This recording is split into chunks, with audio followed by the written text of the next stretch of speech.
Welcome. Today we are stepping into one of the most extraordinary books ever written in the New Thought tradition. A book so alive with wisdom, so rich with story and spiritual fire, that readers have carried it close to their hearts for generations. The book is called The Secret Door to Success, and it was written by a woman whose words have a way of landing exactly where you need them most. Florence Scovel Shinn was born in 1871 in Camden, New Jersey. She trained as an artist and illustrator, and for many years she moved to the glittering social circles of New York, attending exhibitions, illustrating books, living a life shaped by culture and creativity. But somewhere along the way, something deeper called to her. She began to study the ancient spiritual laws that govern human life, the laws of thought, of faith, of the spoken word, and she discovered something that changed everything for her. She discovered that your words are not just sounds, they are forces. They move in the world. They return to you. And when you learn to speak rightly, to think rightly, the whole universe begins to rearrange itself in your favor.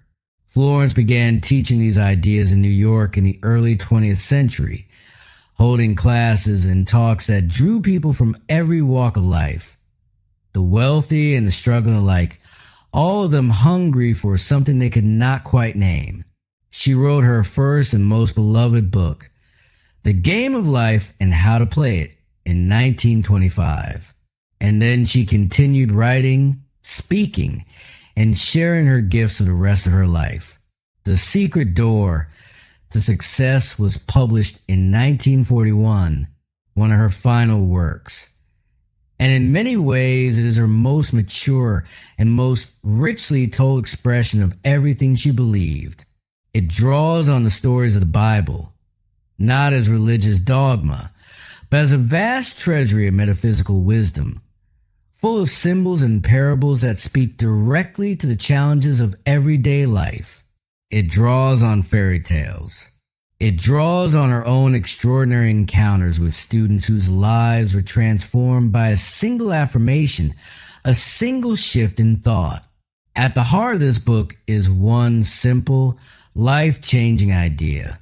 There's a door to your own success, your own abundance, your own heart's desire, and it is not locked from the outside. It is locked from the inside. And the key is your own word, your own thought, your own faith. So settle in now, open your heart, and let Florence Scovel Shinn walk you through that door. We begin with a story from the ancient world, a story about a city, a wall, and the power of a shout. In the book of Joshua, we read of the walls of Jericho, that great fortified city standing between the children of Israel and the land they had been promised. Those walls were thick. They were strong. By any ordinary measure, they were impossible to break through. And yet, when the priests blew their trumpets and the people raised a great shout, those walls came tumbling down, every last stone of them. And the people walked straight into the city and took it. Florence Shinn wants us to understand this story not as ancient history, but as a living picture of your life, right now, today, because each of us has built a wall around our own Jericho. That city, that walled-off place, contains everything you've been longing for, your divinely designed success, your heart's desire, the life that feels just out of reach. You can almost see it, almost touch it, but there stands a wall. And what is that wall made of? Florence tells us plainly. For many people, the wall is made of resentment. When you resent someone who has succeeded where you have not, when you look at another person's good fortune and feel the sting of envy, you are mortaring that wall brick by brick. You are actually pushing your own good further away. The very act of resenting another person's blessings cuts you off from the channel through which your own blessings would flow. She gives us the antidote immediately, because Florence Shinn never leaves you without a remedy. She offers a simple, powerful statement. What God has done for others, He now does for me and more. She tells the story of a woman who was filled with envy because a friend had received a beautiful gift. The woman used that statement faithfully, and not long after, she received an exact duplicate of the same gift, plus an additional present on top of it. The wall of resentment crumbled. The good poured in. Think about that for a moment. The same good that you begrudge another person, that exact category of blessing, is being held and waiting for you. The moment you release the resentment, the moment you sincerely celebrate what others have received and speak the word that God's abundance is pouring toward you as well, the wall begins to crack. Florence reminds us of how the walls fell in Jericho. It was when the people shouted, when they made that great affirmation of trust and faith, that the walls gave way. And she says, when you make an affirmation of truth, your wall of Jericho totters. She gave one of her students these words. The walls of lack and delay now crumble away, and I enter my promised land under grace. The woman who received this statement had a vivid inner picture of stepping over a fallen wall, and almost immediately her demonstration came. Her good arrived, words and thoughts. Florence says, are a form of radioactivity. They go out and they act upon the world. They do not return void. Every word you speak is charged with creative power. She tells us about the living proof of this truth in the lives of real people. She met a man on a ship traveling to the Panama Canal, a man named Jim Tully, who had spent years as a tramp, wandering the roads of America with no fixed home and no apparent prospects. And yet, he had something powerful. He had a vivid imagination, and he was genuinely fascinated by his own life. He began to write about his experiences. He dramatized tramp life. He made it interesting. He was absorbed in what he was doing, and he brought that same absorption to everything he created. And Jim Tully became a famous, prosperous author, living in Hollywood.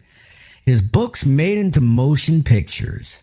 What opened the secret door for him?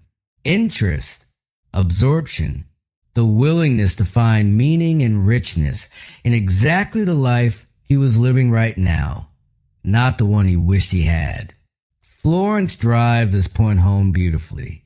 The secret of success, she says, is to make what you're doing interesting to other people. Be interested in yourself, and others will find you interesting. She also shares the wisdom of an old Chinese proverb. A man without a smiling face must not open a shop. There is a French film she describes, in which one of the characters has fallen into poverty and bleakness. He says to the lead actor, "What good has my honesty done me?" And the answer comes back, even honesty will not help you without a smile.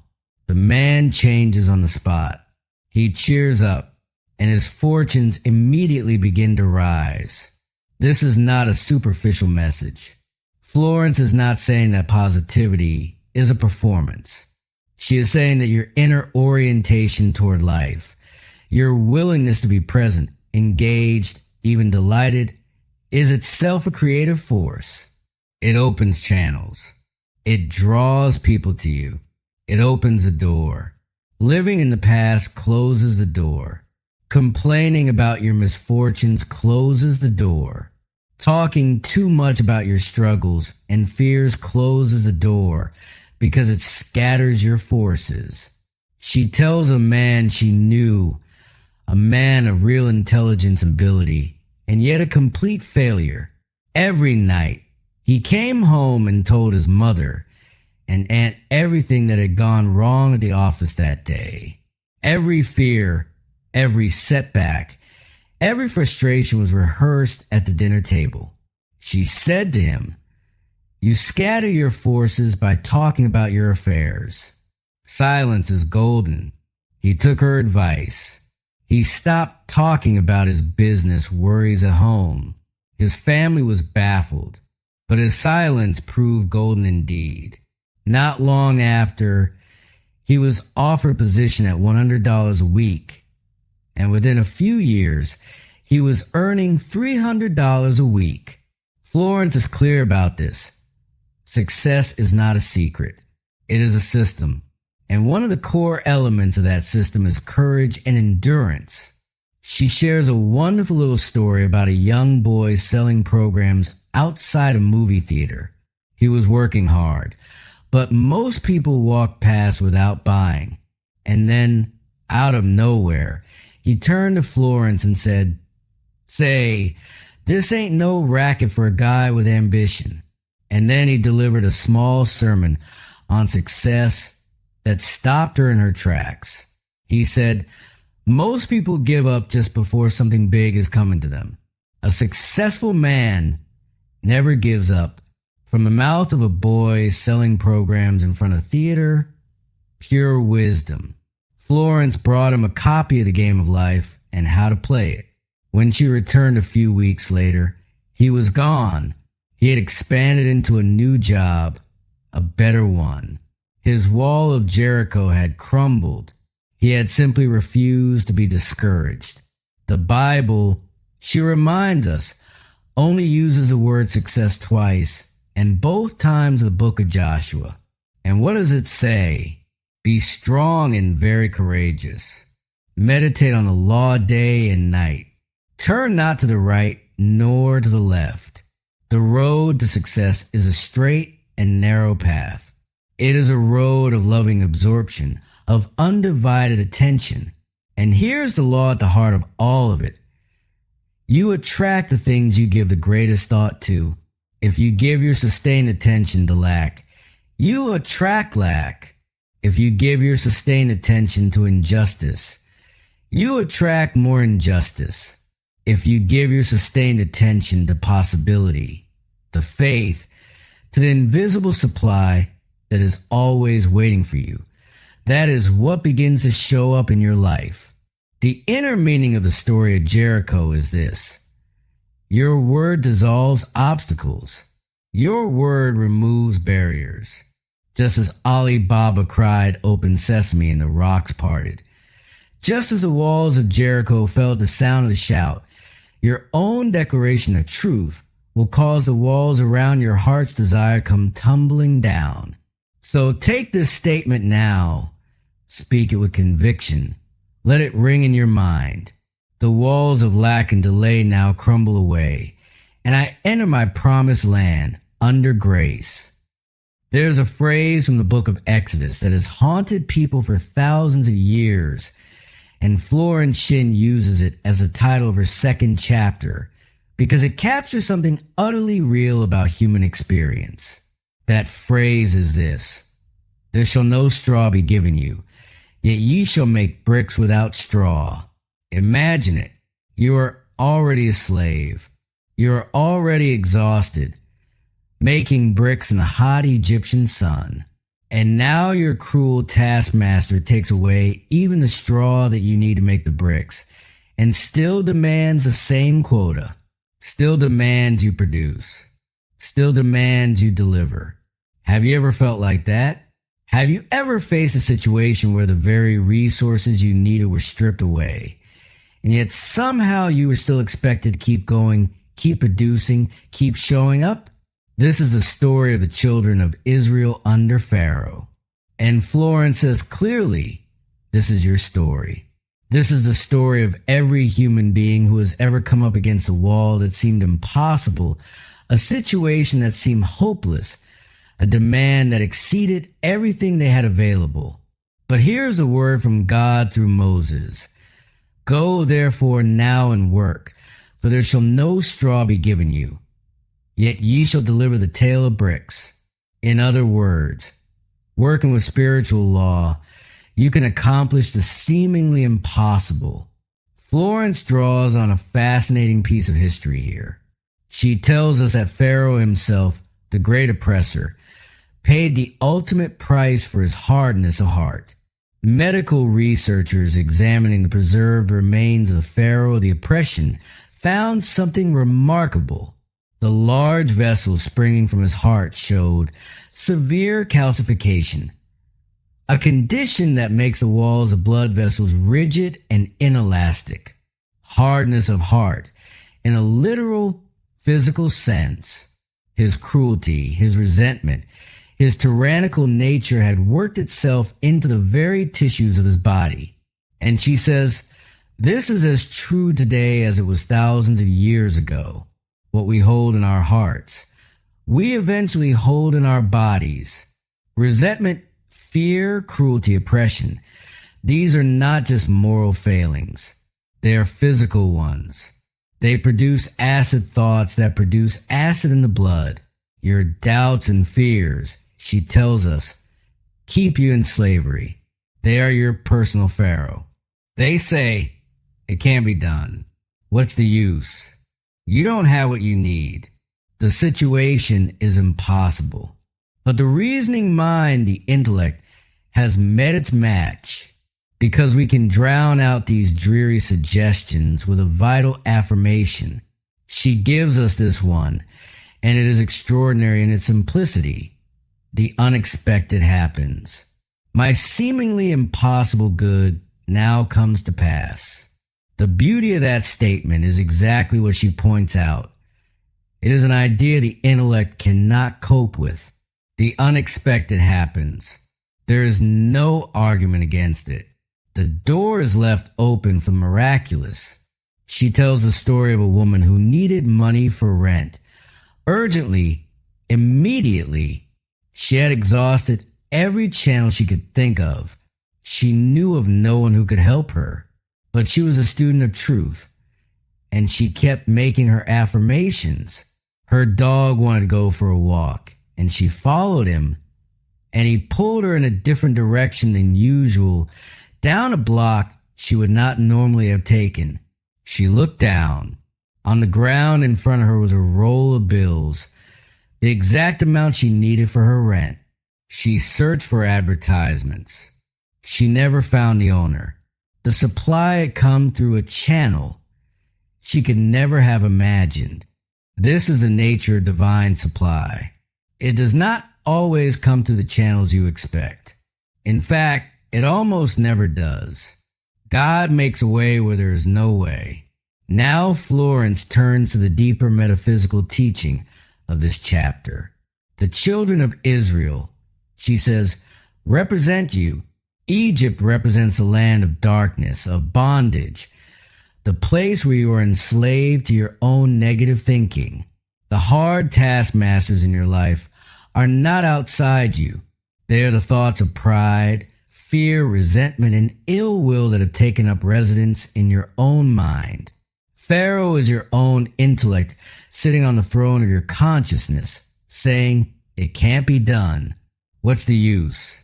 And Moses is the voice of the law, the voice that says, go forward, go therefore and work, trust the process, make your bricks, supply will come.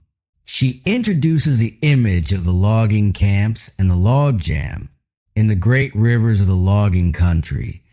Logs are sent downstream in vast numbers. Sometimes they cross and tangle and create a terrible jam. The workers search for the one log that is causing problem. They call it the kingpin. And when they straighten that single log, the entire mass flows freely again. What is your kingpin? What is the one negative thought pattern that is causing everything else in your life to jam? For many people, it is resentment. Florence is direct about this. The more you resent, the more you will have to resent. You grow resentment track in your brain, and your whole expression becomes one of habitual resentment. People avoid you. Opportunities pass you by.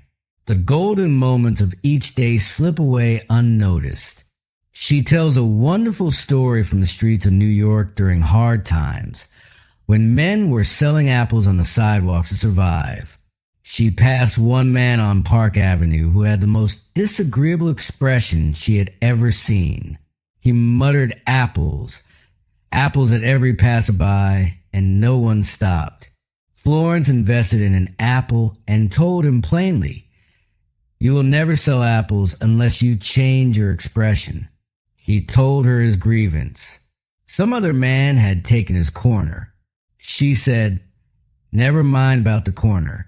You can sell apples right here if you look pleasant." He said, "Okay, lady." The next day she walked by. His whole expression had changed.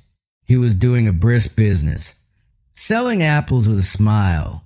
Find your kingpin. It may be resentment. It may be self-pity. It may be the habit of rehearsing your grievances every night at the dinner table. Whatever it is, straighten it, and your logs of success, happiness, and abundance will go rushing freely down your river. There shall no straw be given you, and yet you shall make your bricks. God makes a way where there is no way. Trust this, speak this, and watch what happens. There is a parable in the Gospel of Matthew that Florence Scovel loves, and she returns to it here with all the care and attention it deserves. It is the parable of the 10 virgins, 5 of whom were wise and 5 of whom were foolish. And the difference between them was so simple, so devastatingly simple, that it is impossible to read it without feeling the weight of its lesson. The wise virgins brought oil for their lamps. The foolish virgins did not. When the bridegroom came at midnight, the wise virgins had light. Their lamps burned. They went in to the wedding feast. But the foolish virgins had run out of oil. Their lamps had gone dark.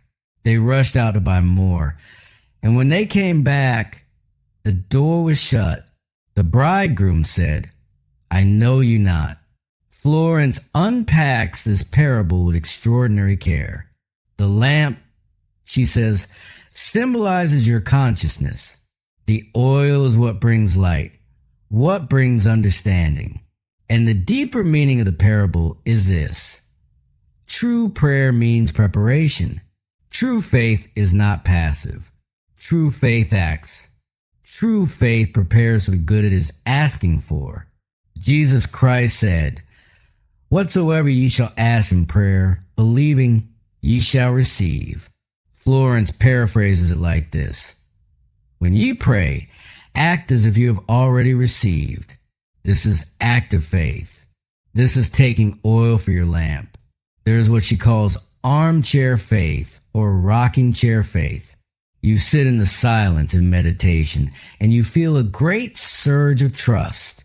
You feel absolutely certain that God is your shepherd, that abundance is yours, that everything is going to be all right.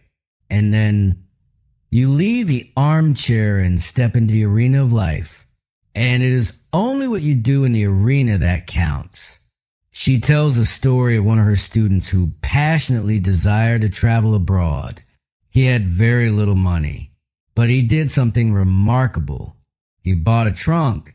It was a cheerful, vivid trunk with a big red band around its middle. Every time he looked at it, it gave him the feeling of a real, actual trip. He was taking oil for his lamp. And then one day, something extraordinary happened. He was sitting in his room, and he felt the room moving. He felt the motion of a ship. He went to the window to breathe the air, and it smelled like the docks. With his inner ear, he could hear the shriek of a seagull. The trunk had done its work. It had put him in the vibration of his trip. Soon after, a large sum of money came to him, and he took his divinely designed trip, perfect in every detail. This is what Florence means by preparation. You do something concrete, something visible, something that demonstrates your faith in the invisible supply. You act as though your good is already on its way. And in doing so, you impress the subconscious mind with the reality of your desire, and the subconscious goes to work on your behalf. Now, she makes an equally important point about the flip side of this law. Preparation works both ways. If you prepare for what you fear, if you save for a rainy day while picturing rain, if you put money aside specifically in case of illness, you are preparing for the rainy day. You are preparing for the illness, and you are drawing it towards you. She tells the story with a hint of humor of a woman who kept a long black crepe veil in her closet in case of funerals. Florence said to her, "You are a menace to your relatives. You are preparing to hurry them all off so you can wear the veil." The woman destroyed the veil. The divine idea for every human being is plenty. Your barn should be full, and your cup should overflow. But you must learn to ask in a way that does not put pictures of limitation in your prayer. She gives us a statement for this. I call on the law of accumulation. My supply comes from God, and now pours in and piles up under grace.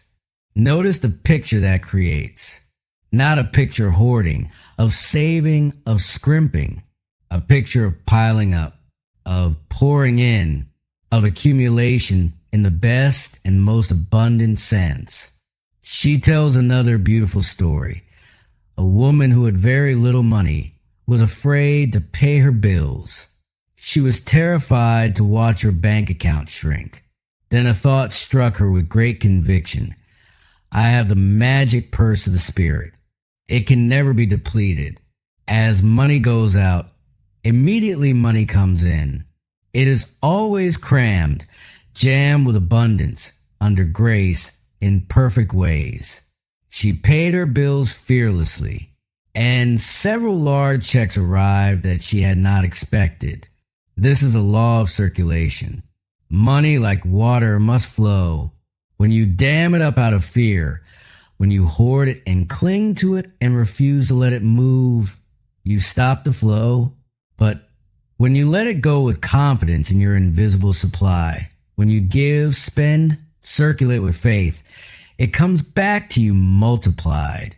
She tells of a woman who believed so strongly in an unexpected source of good that she prepared her daughters for college even when her husband said there was no money for tuition. He laughed at her and told all their friends that his wife was sending the girls to college on some unforeseen good. A rich relative sent a large sum of money. The unforeseen good arrived, and when asked what she said to her husband when the check arrived, she replied simply, "Oh, I never antagonize George by telling him I am right. Every event in your life is a crystallized idea, something you have invited through either fear or faith, something you have prepared for. So prepare for your unforeseen good. Let every thought and every act express your unwavering faith. Bring oil for your lamp, and when you least expect it, you shall reap the fruits of your preparation. My lamps are now filled with the oil of faith and fulfillment." Faith is expectancy. That is the opening of this chapter, and Florence means for us to sit with it, to turn it over in our minds until we really understand what she is saying. According to your faith, be it unto you. She says we could equally say, according to your expectancies, be it done unto you. So, what are you expecting? This is one of the most searching questions you can ask yourself. Not what are you hoping for, not what would you like, but what are you genuinely, deeply, habitually expecting? Florence notices that people give themselves away in their speech all the time. We expect the worst to happen. The worst is yet to come. These are not just expressions. They are invitations. They are commands issued to the invisible creative power that is always at work in your life. And it listens. It delivers without judgment. Whatever you are truly expecting, that is what shows up. Others say, I expect a change for the better. And they are right to say it because they are inviting better conditions. They are putting their expectancy to work for them instead of against them. But how do you change your expectancies when you've spent years, perhaps a lifetime, forming the habit of expecting loss, lack, failure, and disappointment? Florence's answer is clear. Begin to act as if you expected success, happiness, and abundance. Do something to show that you expect it to come. Active faith alone will impress the subconscious. She tells the story of a woman who desired to meet the right man and eventually marry. She made a giant swing into faith by buying a large, comfortable armchair. She was preparing for him. A chair meant business. And he came. She addresses a practical objection immediately. What if you have no money to buy chairs or ornaments or anything else? Then go into the shops and look. Link with the things you desire in thought. Get into their vibration. Make friends with them. She tells of a woman who won a ring, who went boldly to the jewelry department and tried on rings until the feeling of ownership became real and vivid in her consciousness. Not long after, a friend gave her a ring as a gift. You combine with what you notice. Keep noticing beautiful things. Keep noticing abundance. Keep noticing evidence of the good you desire. And you begin to make an invisible contact with those things that draws them toward you. The 60-second psalm contains a remarkable statement that Florence draws out for us. My soul, wait thou only upon God, for my expectation is from him. The soul, she explains, is the subconscious mind. And the psalmist was instructing his own subconscious mind to expect everything directly from a universal supply, not to depend on particular doors or channels. This is critical. When you expect your good to come only through a specific job, a specific person, a specific inheritance, a specific deal, you are limiting the channels. You are telling God exactly how to deliver your good. And God's ways are ingenious. His methods are surprising. If you insist on a particular channel, you will miss 1,000 other channels through which your good could arrive. She says, God is the giver and the gift and creates his own amazing channels. A woman came to Florence distressed because there was no heat in her apartment, and the landlord had declared that heat would not be turned on until a certain date. Florence said to her, God is your landlord. That was all. The woman said, that is all I want to know, and went home. That evening the heat came on without any further asking, because she had realized that the landlord was God in manifestation. And once she held that realization, the situation responded. Florence begins to speak about the growing awareness in her time of the power of metaphysics. She quotes from an article about theater of all places, which observed that the most reliably successful plays in New York were metaphysical plays, plays that depicted the power of faith, of divine intervention, of the miraculous. She takes this as evidence that people are waking up to the power of their words and thoughts. And she circles back to the law of expectancy, working through something as ordinary as superstition. If you walk under a ladder and expect bad luck, you will get bad luck, not because the ladder has any power, but because your expectancy does. The ladder is perfectly innocent. Your own mind delivered the consequence. This is both sobering and liberating. It means that nothing outside you has the power to curse you. Nothing outside you has the power to limit you.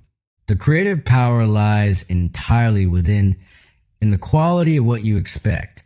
And so she invites us into a new conversation with the blessings that seem so far off. Stop seeing them as distant. Stop treating them as unlikely. Start expecting them now, under grace, in an unexpected way, because God works in unexpected ways, his wonders to perform. There are 3,000 promises in the Bible, she tells us. 3,000. Among them we are promised riches and honor, youth restored, and every form of abundance we can imagine. Start expecting them to come true. Start living as though they are on their way right now. I expect the unexpected. My glorious good now comes to pass. The arm of God. Florence opens this chapter with one of the most comforting images in all of Scripture. The eternal God is our refuge, and underneath are the everlasting arms. The arm, she tells us, is one of the great symbols of the Bible. It symbolizes protection. It symbolizes strength. And when life feels as though it is pressing in on you from every direction, when you're carrying a burden too heavy for any ordinary person to bear, the image of those everlasting arms reaching out underneath you, holding you up, is one of the most powerful things you can carry in your heart. The enemy that the everlasting arms thrust out, Florence clarifies, is not an enemy in the world. It is the negative thought forms you have built up in your own subconscious mind, the fears, the resentments, the old patterns of defeat. A man's enemies are only those of his own household. And the household she means is the household of your own mind. Have you ever felt the specific relief of finally letting go of a resentment you had carried for years? She describes it beautifully. When the burden of resentment is lifted, you experience a sense of relief. A kindly feeling toward everyone begins to flow through you, and the organs of your body, which have been clenched and contracted in the grip of that resentment, begin to function properly. This is not metaphor. She quotes directly from a medical perspective of her time. Wrong emotions, entertained and repeated, are potent causes of illness. Hatred is like repeated doses of poison. Fear damages health as surely as a poor diet. The preacher who tells you to love your enemies is giving you counsel that is as practical for your physical health as any advice about nutrition. You resent with every organ of your body, and acid thoughts produce acid in the blood. Rheumatism, arthritis, and neuritis. These are among the physical prices we pay for the habit of resentment. But here's the good news. You do not have to fight your battles. You do not have to resist and resent your way to victory. That approach never works anyway. Florence offers us this statement instead. The long arm of God reaches out over people and conditions, controlling the situation and protecting my interests. Feel that. Let it settle in. The long arm of God, reaching out with strength and protection over the very situation that has you worried. You do not have to manage it, manipulate it, force it, or fight it. You can stand still and let the long arm do its work. Spiritual development, she says, means the ability to stand still or stand aside and let infinite intelligence lift your burdens and fight your battles. She introduces a beautiful principle here. The occult law of indifference. None of these things move me. Your ships coming over do not care see. When you care too intensely, when you want something so desperately that you worry and agonize and clutch after it, you actually demagnetize yourself. You repel the very thing you desire. She uses the image of a magnet. A worried, anxious magnet is no magnet at all, but a calm, confident magnet. One that does not fuss, does not strain, does not grasp, stands still and lets the needles come jumping to their own accord. She says with great tenderness, do not let your heart's desire become your heart's disease. Your big opportunity and your big success usually slide in when you least expect them. When you have finally relaxed enough, when you have taken the clutch off, when you have trusted enough to stop interfering.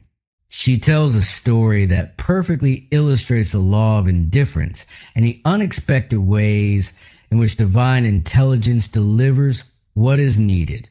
A friend had tried repeatedly and with great anxiety to get the young men in her family to read Florence's book. They resisted. No such nonsense for them. One of those young men drove a taxi one evening, filling in for another driver, going over the unfamiliar vehicle. He found a book stuffed into a corner somewhere. It was the game of life and how to play it. He read it. He loved it. He told his aunt, "I found Mrs. Shinn's book in the taxi last night. It's great. Why doesn't she write another book? God works in roundabout ways, his wonders to perform." She draws on the 89th Psalm, a song of praise and thanksgiving for the mighty arm of God. "I will sing of the mercies of the Lord forever. O Lord God of hosts, who is a strong Lord like unto thee?" And God answers, "With whom my hand shall be established, mine arm also shall strengthen him. My mercy will I keep for him forevermore." Forevermore. She notes that you hear this phrase in the Bible and in fairy tales. In the absolute, man is outside of time and space. His good is from everlasting to everlasting. There is no expiration date on divine supply.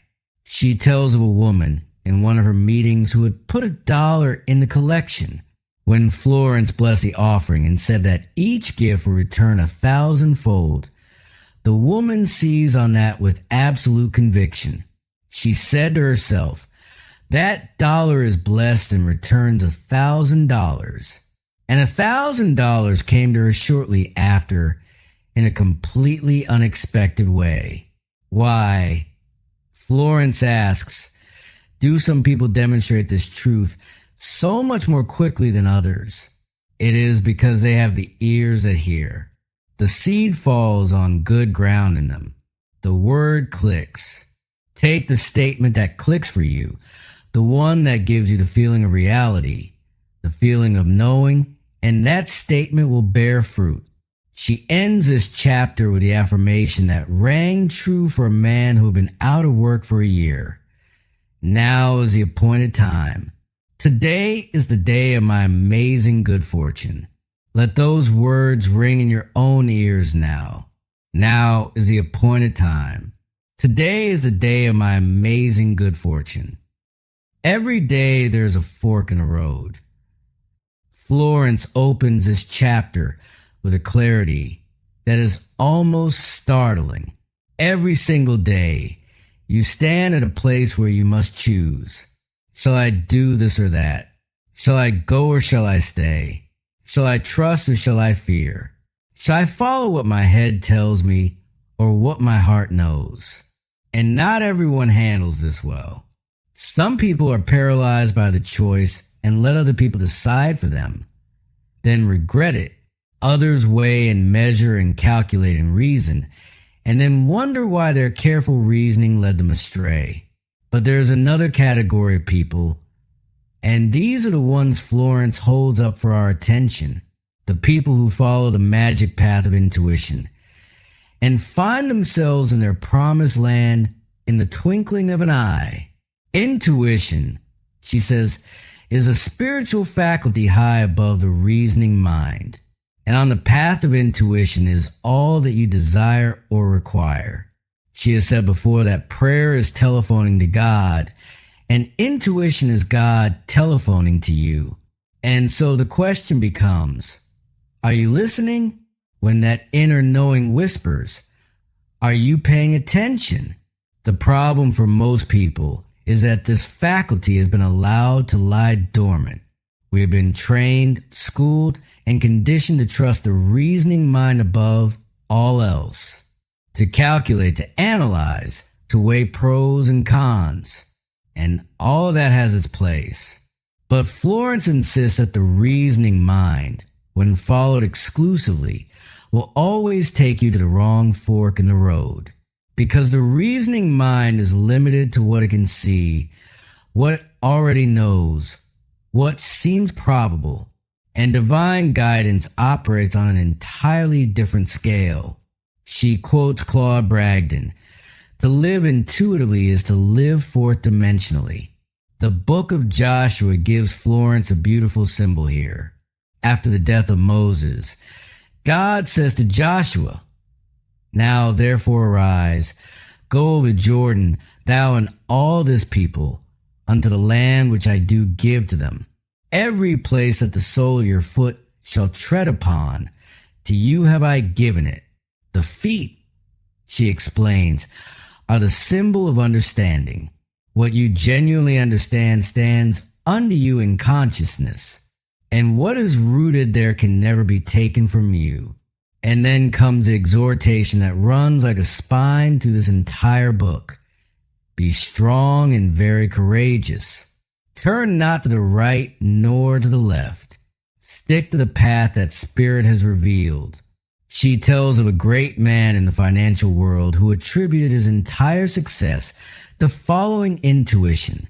"I always follow intuition," he said, "and I am luck incarnate. This is not accident. This is a chosen way of moving through the world." A woman came to Florence with a complicated tangle of affairs. Florence said, "Let God juggle the situation." It clicked immediately. The woman took the affirmation, "I now let God juggle this situation." Almost immediately, a house that had been vacant for a long time was rented. The doors opened. The balls stayed in the air. And she makes the crucial point. When you try to juggle the situation yourself, you drop all the balls. The intellect insists on trying. It says, times are hard. Activity is low. Nothing will happen until next year. But with spiritual law, there's only the now. Before you call, you're already answered. Time and space are but a dream. Your blessing is already there, waiting for you to release it by faith and by the word. She quotes a letter from a woman in the West, a mother of 4 boys who had discovered the game of life at a moment of great difficulty. She was trying to re-enter the working world after years of being at home, and everyone around her said it could not be done. She took the statement, "God makes a way where there is no way," and he did exactly that. She found her position. She managed her home, her 4 boys, her health challenges, and she did it with grace and gratitude. The average person, Florence observes wryly, will tell you that almost anything cannot be done. She tells the story of a little silver drippolator, a tiny single-cup coffee maker she found in a shop. She showed it to her friends with enthusiasm. One said, "It will never work." Another said, "If it belonged to me, I would throw it away." Florence stood up for the little drippolator. She knew it would work, and it did. All big ideas meet with opposition. Do not let other people rock your boat. She draws us back to a remarkable verse from Joshua. "I have given you a land for which ye did not labor, and cities which ye built not, and ye dwell in them. Of the vineyards and olive yards which ye planted not, do ye eat." Man cannot earn everything on his own. His deepest blessings come as gifts of grace, flowing from his consciousness, not from his effort alone. With the realization of wealth, we receive the gift of wealth. With the realization of success, we receive the gift of success. Henry Ford was past middle age when the idea for his motor car came to him. He had tremendous difficulty raising the money. His friends said it was a crazy idea. His father wept. But no one could rock Henry Ford's boat. He had followed the right fork in the road, and he stayed on it. So as you face your fork today, be still, ask for the lead, listen for the still small voice, and trust what you hear, even when the reasoning mind argues against it. There came a voice behind me, saying, "This is the way, walk ye in it." Your good is already prepared for you on that path. The land for which you did not labor, the cities you did not build, the harvest you did not plant. I am divinely led. I follow the right fork in the road. God makes a way where there is no way. One of the most dramatic stories in all of Scripture is the crossing of the Red Sea, and Florence Scovel tells it not as ancient legend, but as your story, right now, in the life you are living today. The children of Israel are fleeing Egypt. Moses is leading them toward the promised land. Behind them, the armies of Pharaoh are in pursuit.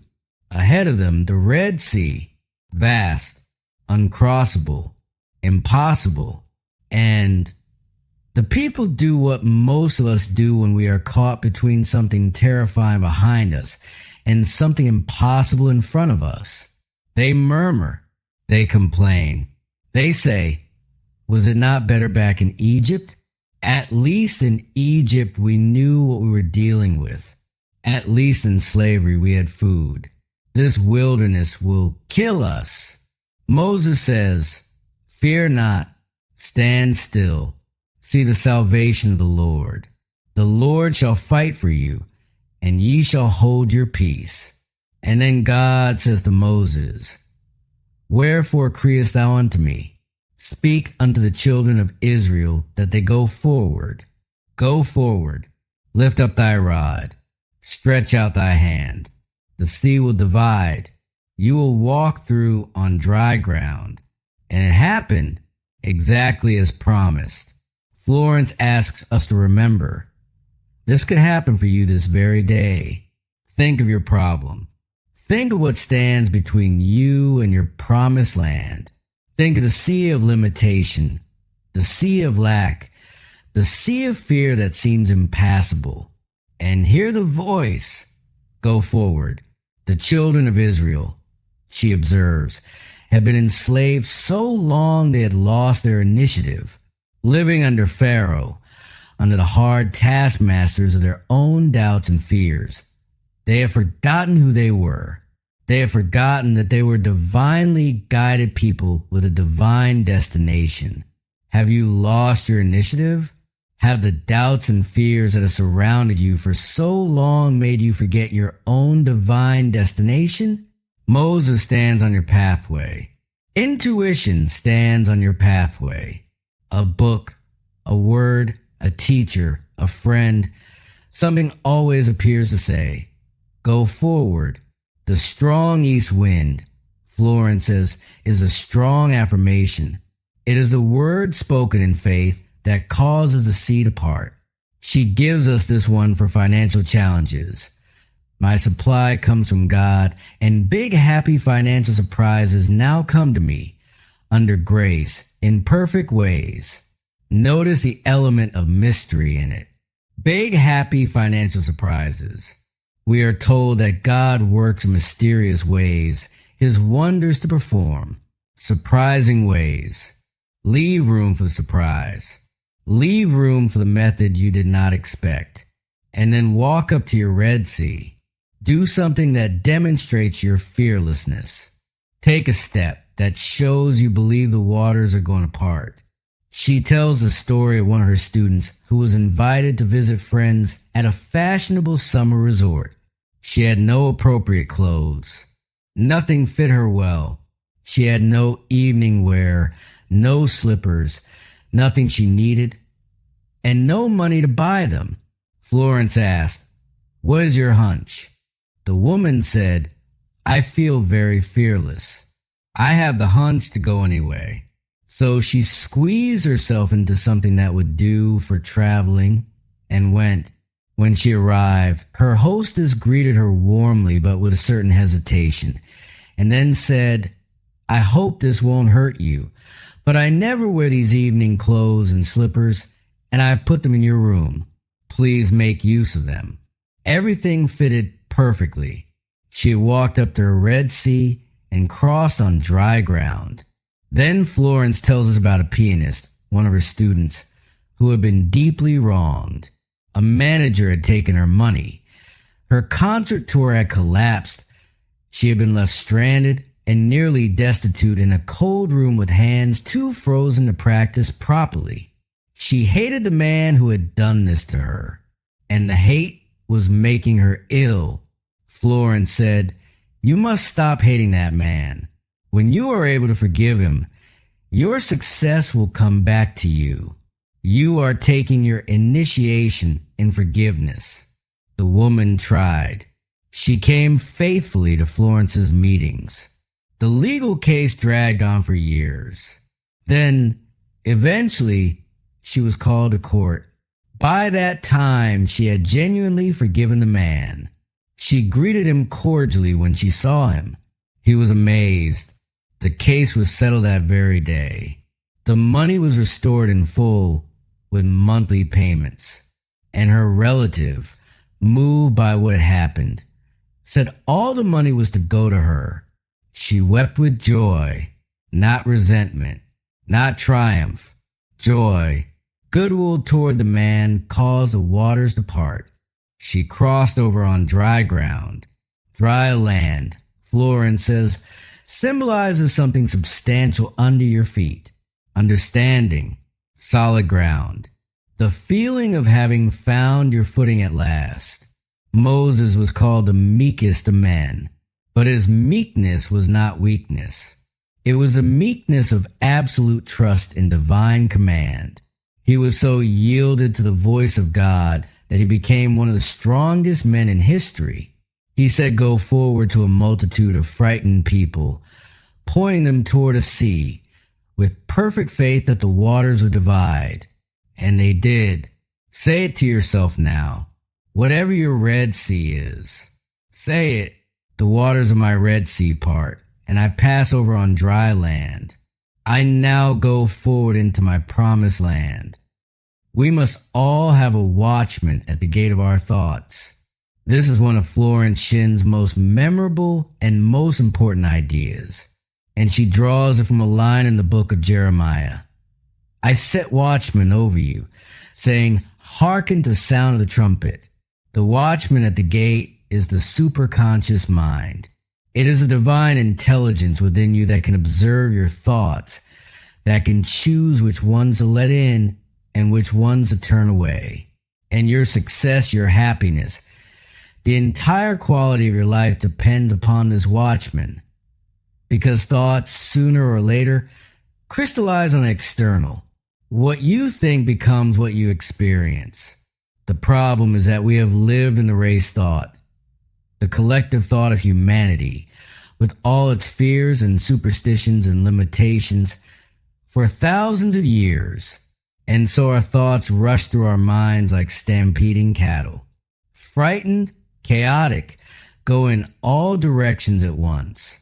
But Florence offers us an image of hope.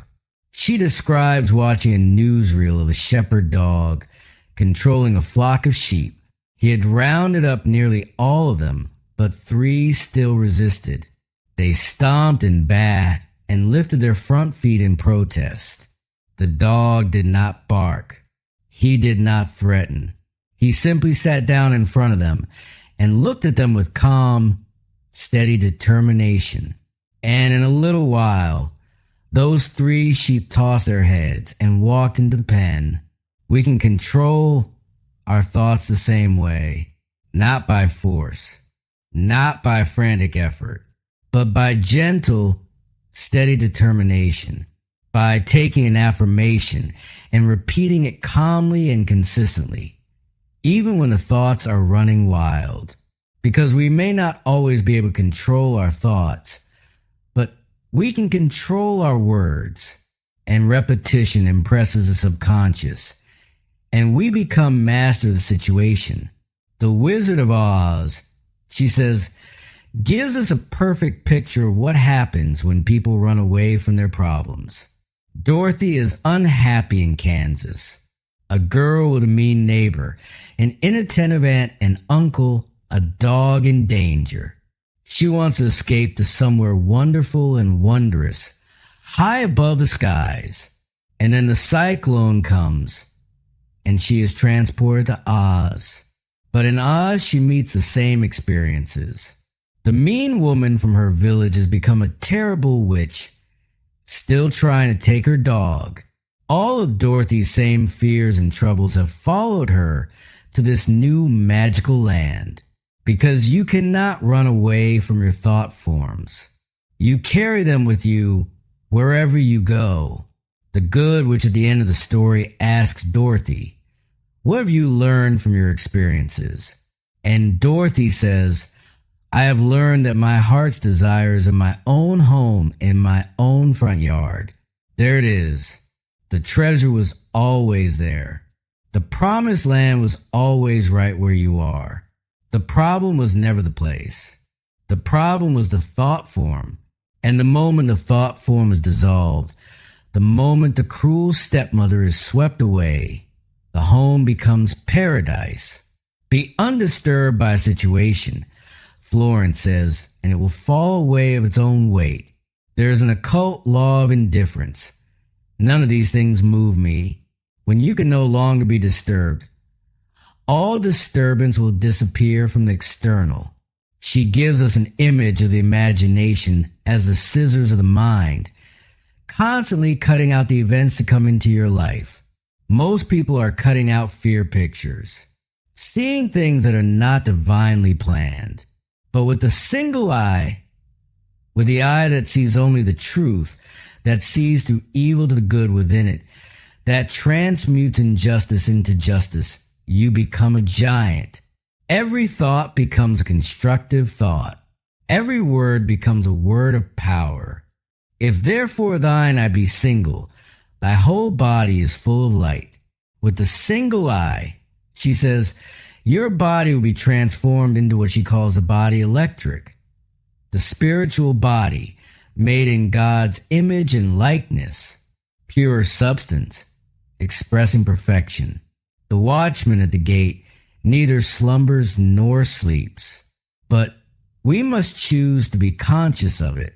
We must decide to take up our post, to stand at the gate of our own minds and question every thought that comes knocking. Is this true? Is this loving? Is this in alignment with the good I am building? Or is this an intruder, a fear thought, a resentment thought, a doubt thought that I can politely but firmly turn away? She gives us this powerful statement. Every plant my Father in heaven has not planted shall be rooted up. Picture weeding a garden.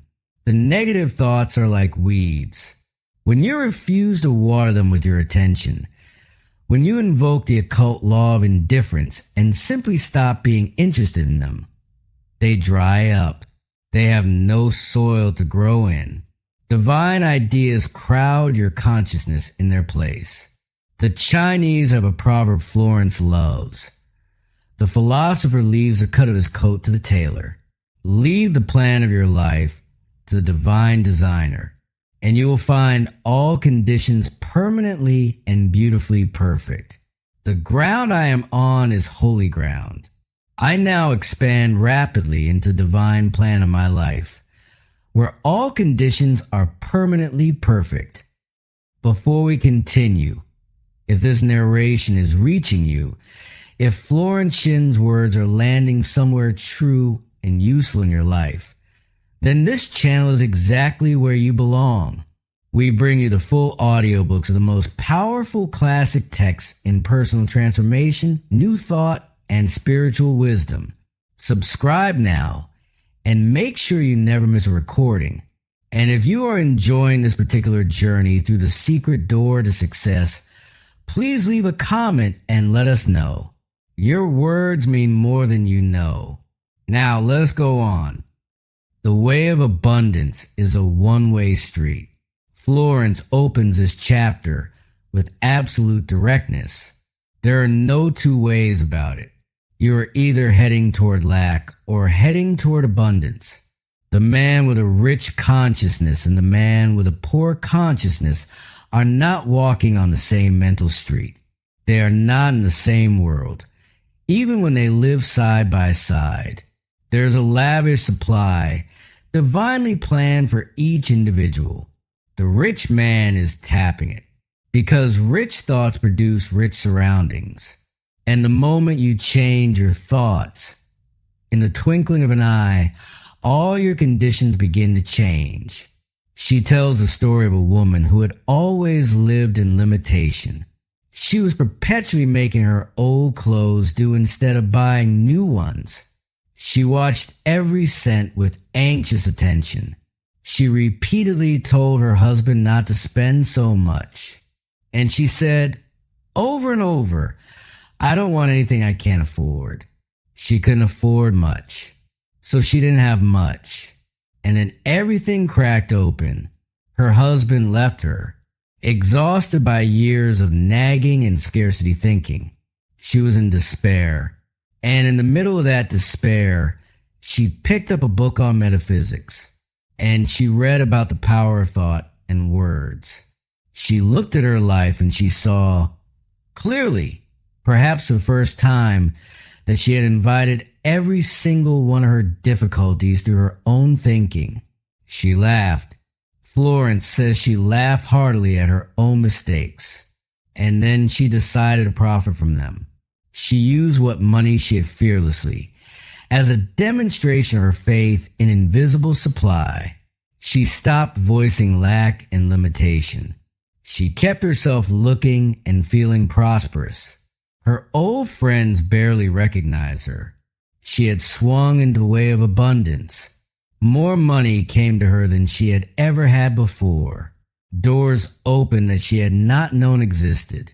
She became successful in work she had never been trained for.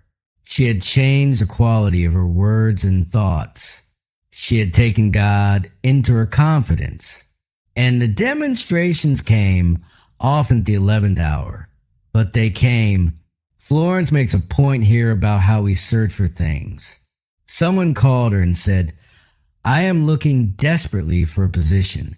She replied, "Do not look desperately for it. Look for it with praise and thanksgiving."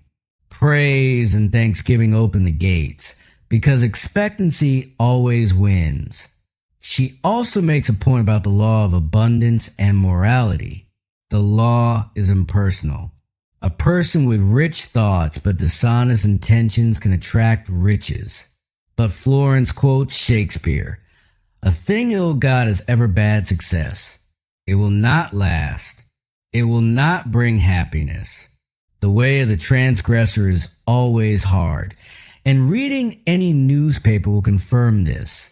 It is for this reason that we must make our demands right. Ask for what is rightfully yours by divine right under grace in a perfect way. She tells a wry story about a family in a small town who struck oil in their backyard. Sudden, unexpected wealth. The father joined the country club and took up golf. He was older. The exercise was too much for him, and he dropped dead on the links. The fear that swept the family was immediate. Having stopped worrying about money, they shifted all their worry to their health. They all took to their beds, attended by nurses, with everyone certain they were about to have heart trouble too. In the race thought, Florence says, people must worry about something. If they are not worrying about money, they will worry about health. If not health, then something else. This is the nature of the anxious mind without spiritual grounding. But in the superconscious, in the realm of divine supply, there's a lavish, permanent, unconditional abundance for every single demand. And your good is perfect and permanent once you root yourself in that awareness. She quotes from the book of Job with great delight, especially the French translation, which says something startling. "Throw gold into the dust, the gold of Ophir among the pebbles of the torrents, and the Almighty shall be thy gold, thy silver, thy riches." In other words, stop depending entirely on your visible supply. Trust the invisible. Trust the unlimited. Let God be your gold. She illustrates this with the story of a French priest who visited a nunnery where they fed many children. A nun told him in despair that they had nothing left. Only one small silver coin, worth perhaps the equivalent of $0.25. The children would go hungry. The priest took the coin from her hand and threw it out the window. Now, he said, rely entirely upon God. Within a short time, friends arrived with food, with gifts of money, with everything that was needed. This does not mean you should throw away your savings, Florence clarifies. It means do not depend on them as your ultimate source. Depend upon your invisible supply. Depend upon the bank of the imagination. She loves this image. The bank of the imagination. You can draw on it at any time. The balance never runs out. The interest compounds in ways that defy the reasoning mind. I am attached to God, and I have peace. He is my gold, my silver, and my riches. The inspiration of the Almighty is my defense, and I shall have plenty. The Lord is my shepherd. I shall not want. These 8 words are the keynote to the entire Bible, Florence says. They are perhaps the most well-known words in all of Scripture. And yet how many people have truly heard them, truly received them, truly let them do their transformative work in the subconscious?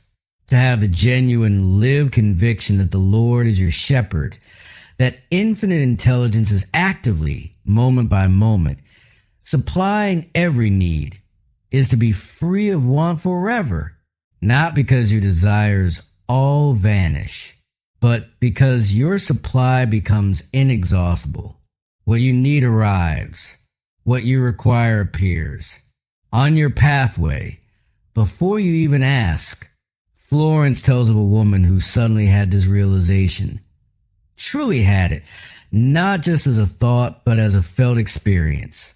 She seemed to touch her invisible supply. She felt herself outside of time and space. She stopped depending on the external world to provide for her, and then she needed some large paper clips. Not a dramatic need. A small, everyday practical need. No time to go to the stationer. She opened a little used chest in her home, looking for something else entirely. Inside it, about a dozen large paper clips, exactly what she needed. Small? Yes, but it was the beginning. The law was working, and she knew it. She gave thanks. And then larger things began to appear. Money when it was needed. Unexpected gifts. Solutions to problems. Her entire supply began to flow. She had proved God as her supply. Daily in practical, concrete ways. Florence makes a point here that she feels very strongly. People used to say, I do not think it is right to ask God for money or things. This attitude, she says, comes from a misunderstanding of what God is. God is not an austere parent who disapproves of material needs. The creative principle is within each person. True spirituality is proving God as your supply not just once in a while, but daily, in the grocery store, in the checking account, in the moment when the bill arrives and you do not see how to pay it. Jesus Christ knew this law. Whatever he needed appeared immediately on his pathway.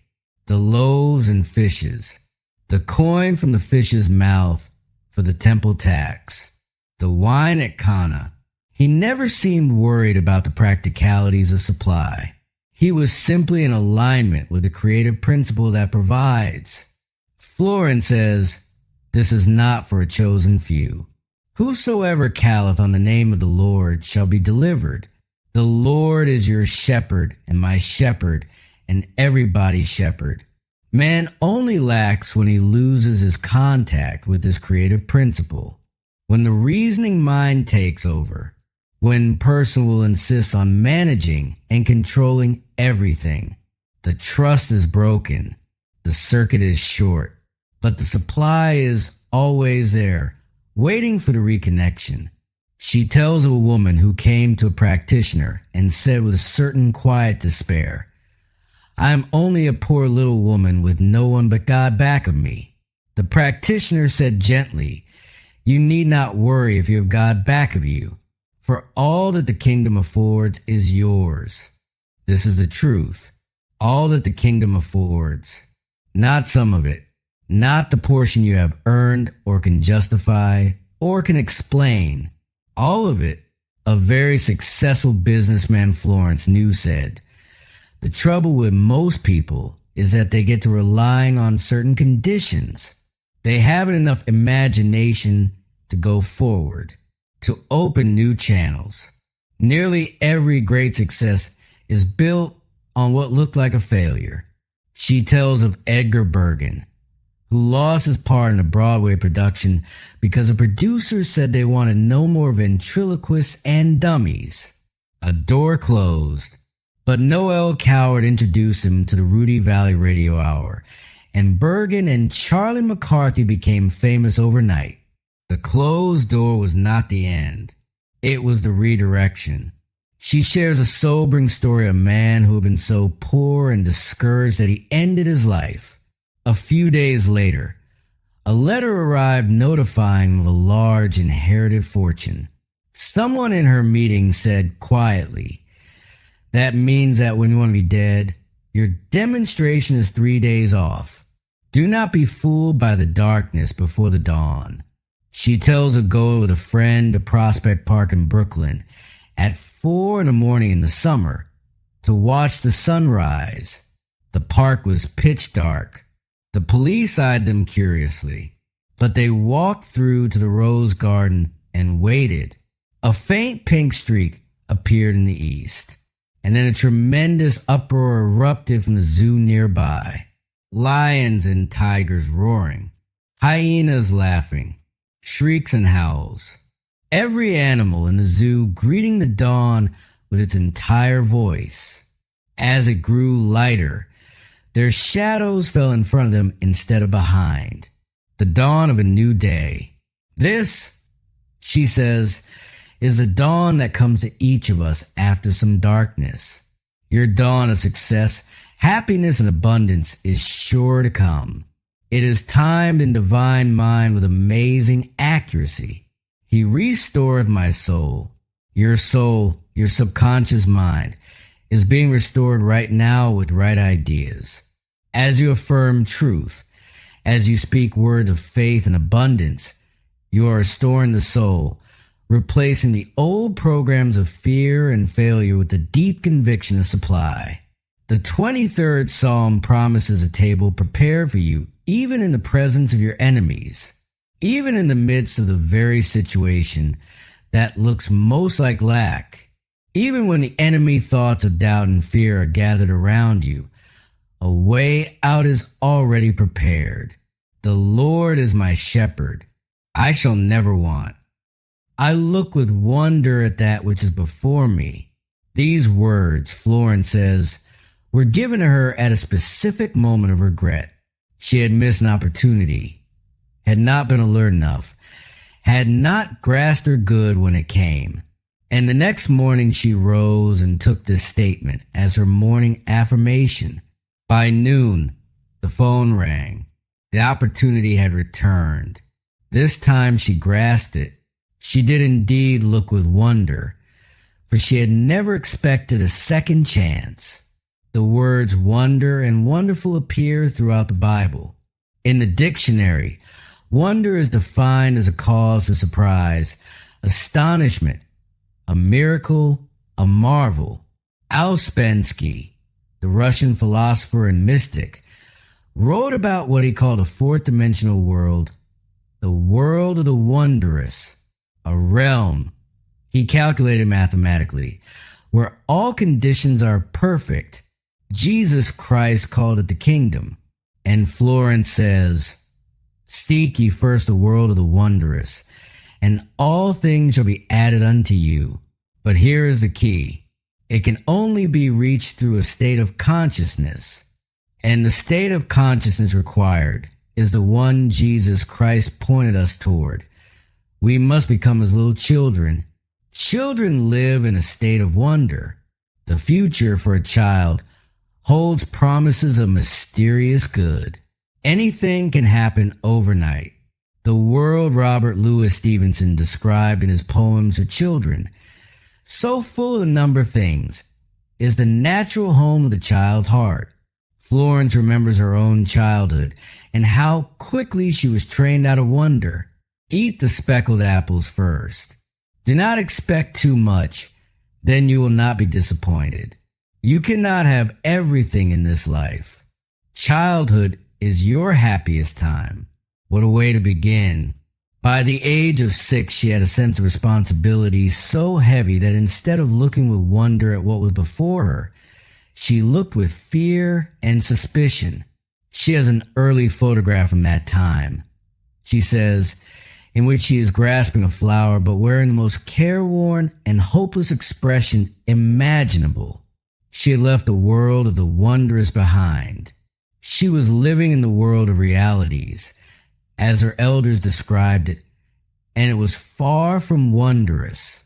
But now everything has changed. Now we're all invited back into the world of the wondrous, where miracles happen quickly, where good can arrive overnight, where the seemingly impossible thing you have been longing for may arrive before the end of this very week. Become miracle conscious.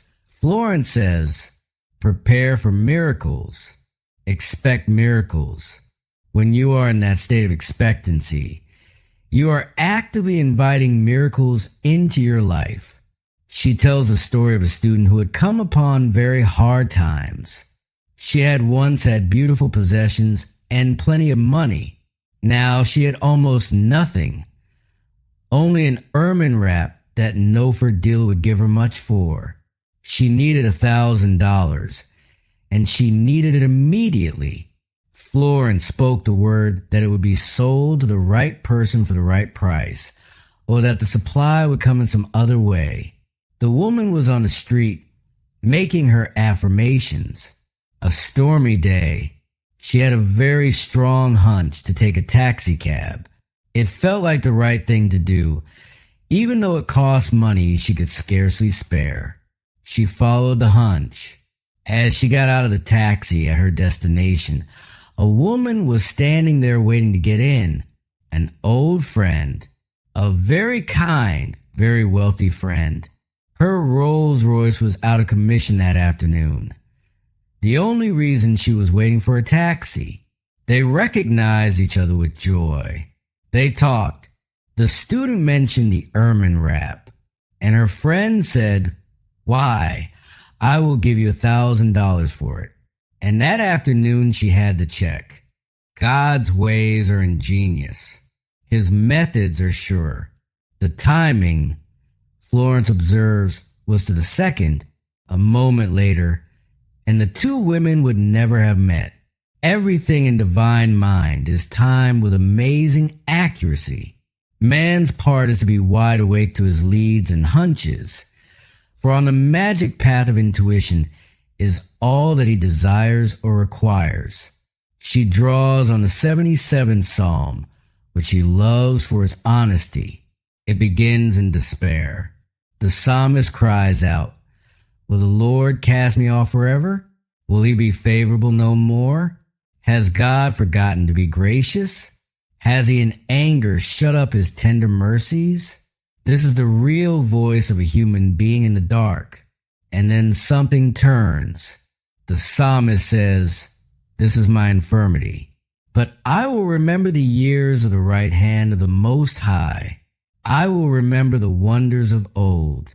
I will meditate on all thy works. Thou art the God that doest wonders." From despair to praise. From darkness to light. What change? Not the circumstances. The inner orientation. The decision to remember.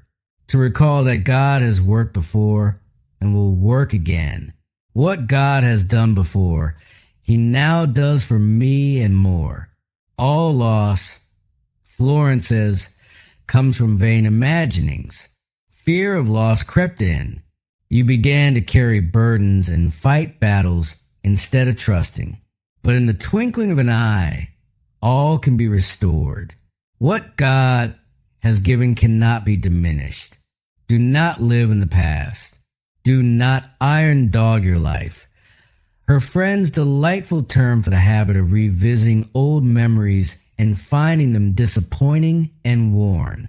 The enchanted palace of childhood turns out to be small and stuffy, with an iron dog in the front yard. The dashing romantic young man becomes a portly businessman. The past is not where your treasure is. The treasure is now. The good is now. The miracle is happening now. I look with wonder at that which is before me. Catch up with your good. Florence draws this phrase from a verse in Isaiah. Before they call, I will answer. And while they're yet speaking, I will hear. Your good precedes you. It gets there before you do. The answer is already in place before the question is fully formed. The supply is already provided before the demand is spoken. But not everyone catches up with their good. Some people spend their entire lives just missing it, asleep to their opportunities, too tired, too distracted, too stuck in their familiar complaints to notice that the door is standing open right in front of them. She tells a story of a woman who claimed to be starving, who had not eaten for 3 days. Her friends rushed around trying to find her work, but she refused it all. She explained that she never got up before noon. She liked to lie in bed and read fashion magazines. She simply wanted people to support her while she read. Florence is not unsympathetic, but she is clear. We must be careful not to slip into lazy states of mind. I am wide awake to my good. I never miss a trick. A student told Florence, if I do not follow my hunches, I always get into a jam. And this is a consistent experience of anyone who has begun to work with spiritual law consciously. The intuitive leads are there. The hunches come, but they require action. They require the willingness to follow even when the reasoning mind does not understand. Florence tells the story of a student who arrived at a friend's house to find it locked and empty. Her friends had gone away. She was alone with very little money in a strange town. She could have collapsed into panic. Instead, she prayed. She asked for a definite lead, and the name of a certain hotel flashed into her mind with persistence. The name stood out in big letters in her consciousness. She had just enough money to get to that hotel. She went. As she was about to enter, an old friend walked out, someone she had not seen in years, someone who lived at that hotel and was about to leave for several months. The friend said immediately, why do you not stay in my suite while I am away? It will cost you nothing. She had caught up with her good by following intuition, by asking for a lead and trusting what came. Florence turns here to an interesting scientific idea of her time, the theory of Lamarck, who claimed that birds do not fly because they have wings. They have wings because they wanted to fly. The push of the emotional wish, the sincere desire of the creature to move through air, eventually produce a means to do so. Think of the power in this. When your desire is true, when it is a genuine longing of the soul and not just a casual preference, it begins to grow the wings that will carry you toward it. Many people live in a fog. They make wrong choices because they are not listening. During the Christmas rush, her maid told a saleswoman at a big store, I suppose today is your busiest day. The saleswoman replied, oh no. The day after Christmas is our busiest day, when people bring most of the things back. Hundreds of people had chosen the wrong gifts because they were not listening to their intuitive leads. All suffering, Florence says, comes from the violation of intuition. Unless intuition build the house, They labor in vain who build it. Do not magnify obstacles. Magnify the Lord. Magnify God's power.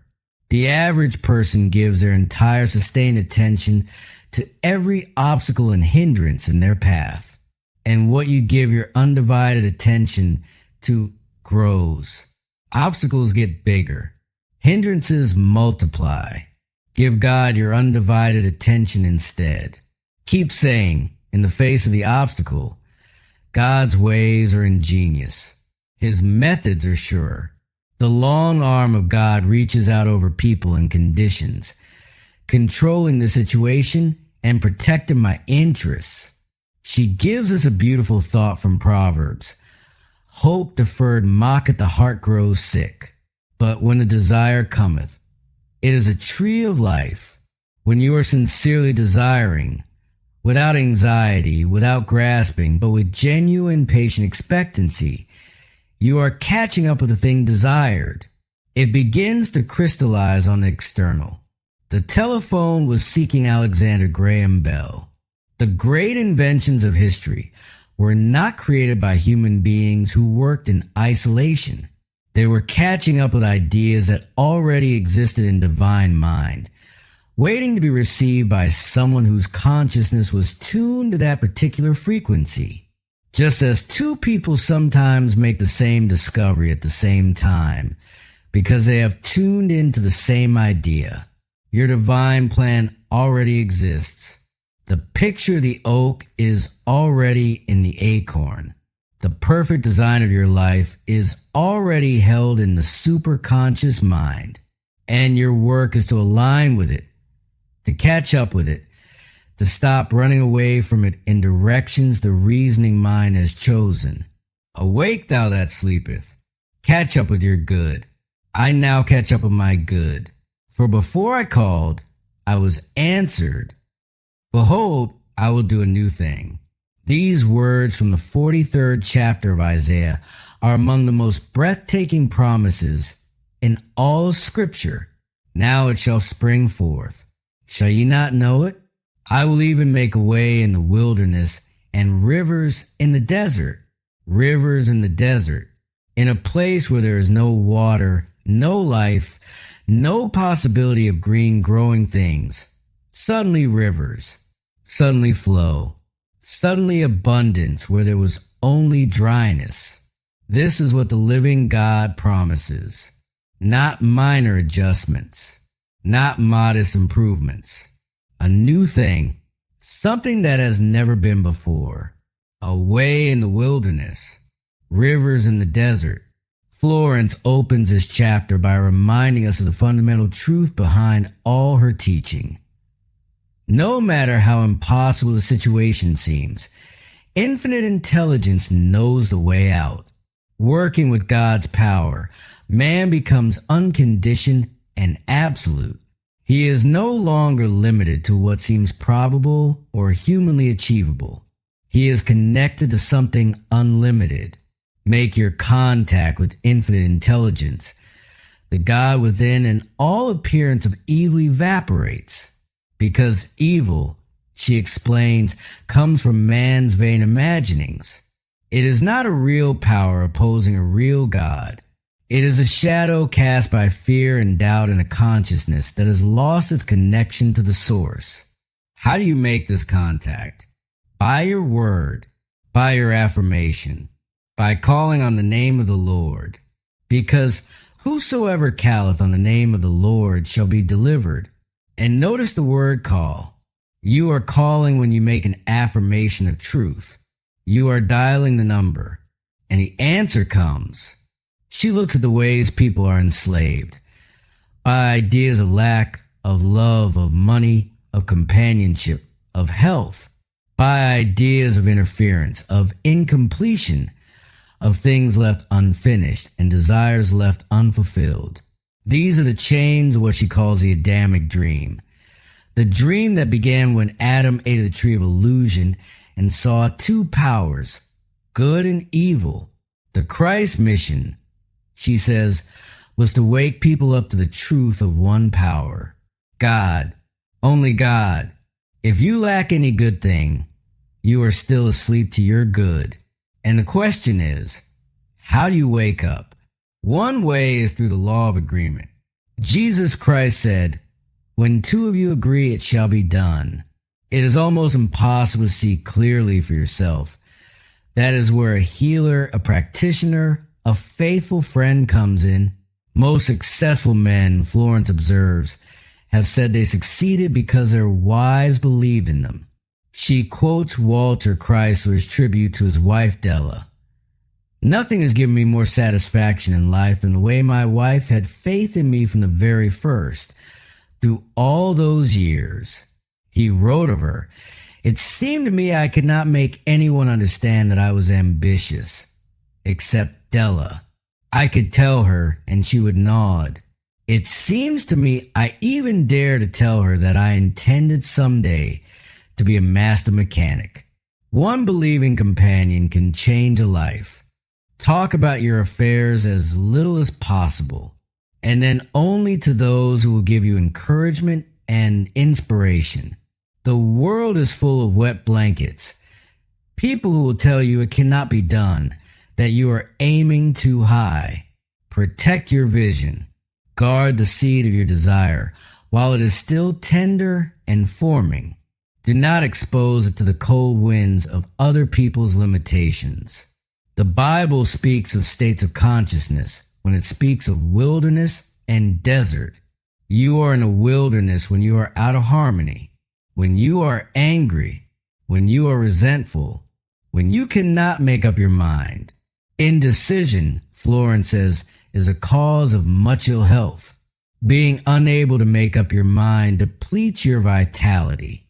She tells a wonderful story of a woman on a bus. She stopped the bus and asked the conductor where it was going. He told her. She was undecided. She got halfway on, then got off, then got on again. The conductor looked at her and said, "Lady, make up your mind." So it is, Florence says with gentle amusement, with so many of us. Ladies and gentlemen too, make up your minds. The intuitive person is never undecided. They receive their lead and they follow it boldly and without looking back, knowing they're on a magic path. She tells of a student named Ada who was walking down the street, uncertain whether to go to a certain place. She asked for a lead. Two women were walking in front of her. One turned to the other and said, "Why do you not go, Ada?" My friend's name just happened to be Ada. She took it as her definite lead. She went. The outcome was completely successful. We really lead magic lives, Florence says, guided and provided for at every step if we have ears to hear and eyes to see. Whatever you should know will be revealed to you. Whatever you lack will be provided. The supply precedes the demand. God is a giver and the gift, and now creates his own amazing channels. She tells the story of a woman in a small country town who could barely see. A kind friend took her to an eye doctor and bought her glasses. Now she could see the world clearly. Sometime later, the friend saw her on the street without the glasses. "Wear your glasses. I hope this won't hurt them by using them every day. I only wear them on Sundays." Using your good only on Sundays will not do. You must live in the now. You must be wide awake to your opportunities every day. "Behold, I will do a new thing. Now it shall spring forth." The new thing is already forming in your life right now. It is springing forth in the invisible, preparing to appear in the visible. Your job is to know it, to expect it, to welcome it. The genius within me is released. I now fulfill my destiny. And now, Florence Shinn does something delightful. She gives us a metaphysical interpretation of a fairy tale. The fairy tale is Snow White and the Seven Dwarfs, from the old stories collected by the Brothers Grimm, and brought to millions of people in her time to the genius of Walt Disney. She marvels at how this story swept sophisticated New York, how men and women packed the theaters for what was supposed to be a children's film. And she understands exactly why. Because fairy tales come down from ancient legends of Persia, India, and Egypt, and those legends are founded on truth. Snow White is a little princess with a cruel stepmother who is jealous of her beauty and keeps her in rags and in the background. And Florence says this with clarity and emphasis. The cruel stepmother is a negative thought form you have built up in the subconscious. All cruel thought forms do this. They keep you in rags. They keep you in the background. They prevent you from claiming your natural birthright of beauty, abundance, and joy. The queen consults her magic mirror every day. Magic mirror on the wall. Who is the fairest of them all? For a long time she likes the answer. But then one day the mirror says, Thou queen mayst fair and beauteous be, but Snow White is lovelier far than thee. This enrages her. She sends Snow White into the forest to be killed. But the servant sent to do the deed cannot go through with it. He leaves her alone in the dark woods. Snow White falls to the ground in terror. And then something wonderful happens. The woods fill with the most delightful creatures. Rabbits, squirrels, deer, raccoons, birds of every kind. They gather around her. They are friendly and kind. They listen to her story. And they lead her to a little house deep in the forest. These friendly birds and animals, Florence says, symbolize our intuitive leads and hunches, always ready to get you out of the woods. When your negative thought form casts you out into what feels like darkness and danger, your intuition is right there, ready to guide you to shelter. The little house belongs to the 7 dwarfs. Everything is in disorder. So Snow White and her animal friends set about cleaning and tidying it. When the dwarfs return from their work of mining gold, they find the house transformed and Snow White asleep on one of the beds. In the morning she tells her story. They welcome her. She stays to keep house and cook their meals. She is happy. The 7 dwarfs symbolize the protective forces all about us. Those unseen helpers, those divine arrangements, those providential meetings and assistances that are always available when we are aligned with the good. But the cruel stepmother finds out. She consults the mirror again and learns that Snow White is hiding with the dwarfs. She disguises herself as an old hag and comes to the little house with a poison apple. The birds and animals try desperately to warn Snow White. They rush around her in dismay, trying to give her the hunch not to take the apple. But Snow White cannot resist. The apple is so red, so perfect, so luscious. She takes one bite and falls, apparently dead. How many times have we ignored the hunch? How many times has that inner voice said, Do not take this. This is not your good. This path leads to trouble. And we took it anyway, because it looks so appealing from the outside. The dwarfs and all the little animals grieve. They bow their heads in sorrow. It seems that all is lost. And then the prince appears. He sees Snow White lying lifeless. He kisses her, and she wakes up. They are married and live happily ever after.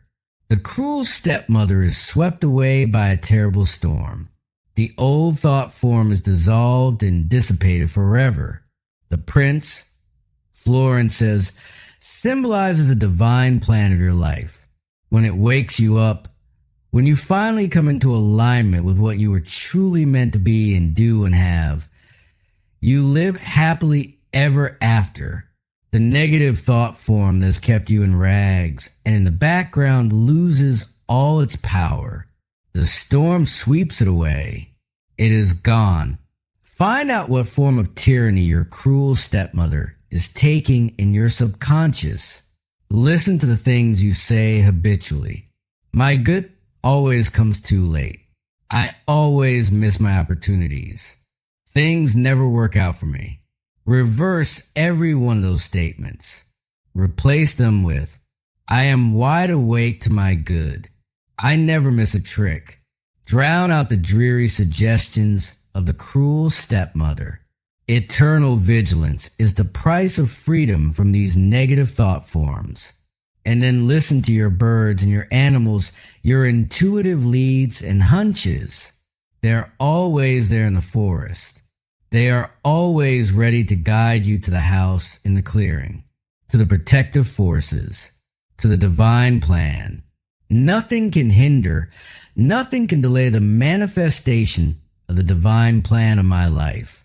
The light of light streams on my pathway, revealing the open road of fulfillment. And so we come to the end of The Secret Door to Success by Florence Scovel Shinn. Take a moment, breathe, let what you have just heard settle into the places where it is needed most.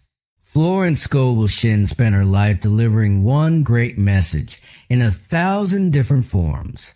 And that message, at its most essential, is this: you are not a helpless creature at the mercy of circumstances.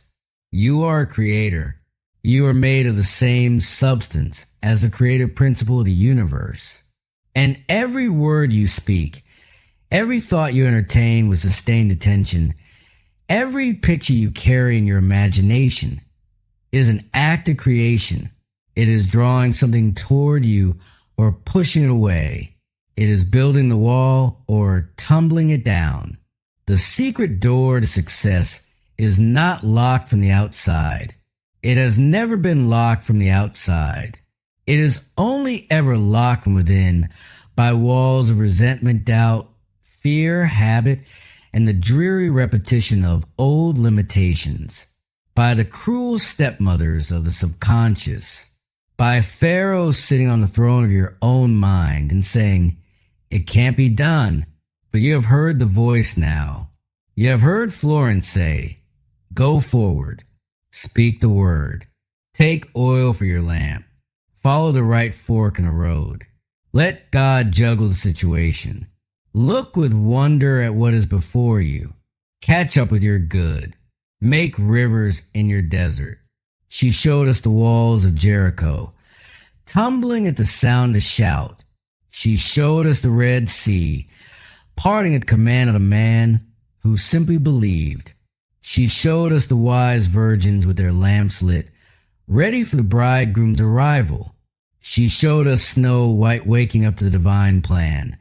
The cruel thought form dissolved at last, and all of it points to the same truth. Your good is already there. It precedes you on the path. Before you call, you are answered.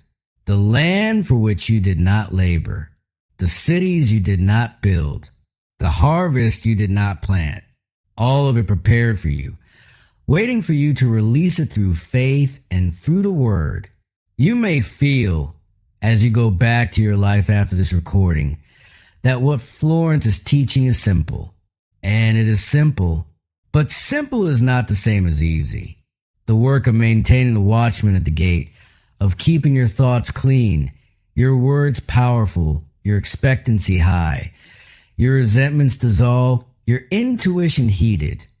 This is the real work of a lifetime, and it is the most rewarding work you will ever do. Take one of the affirmations from this book and make it yours. Say it every morning. Say it when the doubt arises. Say it when the wall looks impossible. The walls of lack and delay now crumble away, and I enter my promised land under grace. Or, God makes a way where there is no way. Or, I look with wonder at that which is before me. Or simply, the Lord is my shepherd. I shall never want. Speak your word. Trust your invisible supply. Follow the magic path of intuition. and walk boldly up to your own Red Sea, know it with a conviction of someone who has heard these stories and understood their meaning, that the waters will part. They always part for those who go forward. Florence Scovel Shinn believed in you. She believed in the divine plan of every human life. She believed that no one is left out, that the same loving intelligence that called the stars into being is equally concerned with the details of your daily experience, with the rent you need to pay, with the love you are longing for, with the work you were born to do. Go now and live as though you believe it too, because that is the only secret. That is the only door, and it opens from the inside. Thank you so much for listening to this full audiobook reading of The Secret Door to Success by Florence Scovel Shinn, right here on this channel. If this recording has meant something to you, please take a moment to subscribe and share it with someone in your life who needs to hear these words. Leave a comment and tell us which chapter or which affirmation landed most powerfully for you. Your engagement helps more people find their way to these timeless teachings. And we will keep bringing you the books that open doors. Until next time, go forward. Your promised land is waiting.